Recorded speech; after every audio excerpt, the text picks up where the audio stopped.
మాల్లో ఉన్నాను కాబట్టి నిన్నేం అనలేకపోతున్నాను స్వామి. లేకపోతే ఏం చేస్తారు స్వామి? కామ్గా నువ్వు అసలు నీ వల్ల తను ఇలా మారిపోయింది. ఎవరు చేంజ్ అయ్యారు? తనకు తెలుసు నాకు దేవుళ్ళు పూజలు అంటే నచ్చవని, అయినా కావాలనే మాలేశారు. కనీసం ఒక మాటైనా చెప్పలేదు. మాలేసిన దగ్గర నుంచి ఒక్కరోజైనా సరిగ్గా ఉన్నారేమోని అడుగు. నేనే ఫోన్లో మెసేజ్లు చేయాలి. దగ్గర ఒక 2 వీక్స్ నుంచి నేను ఉన్నానో పోయానని కూడా పట్టించుకోలేదు.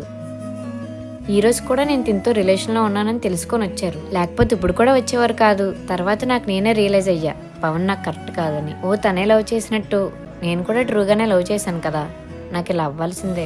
మాత 3 years రిలేషన్ మంది, అలా ఎలా అనుకుంటావు? ఎందుకంటే నీ బిహేవియర్ వల్లే. ఎప్పుడైనా నా కోసం ఆలోచించావా నువ్వు? మన యానివర్సరీ గుర్తుండదు. అది కాదు మాత, మాల్లో ఇవన్నీ చెయ్యకూడదు. మొన్న కూడా ఎవడో ఫోటో పెడితే తెలుసుకోవడానికి వచ్చావు. మాత ఆవేశంలో ఏదేదో మాట్లాడుతున్నారు.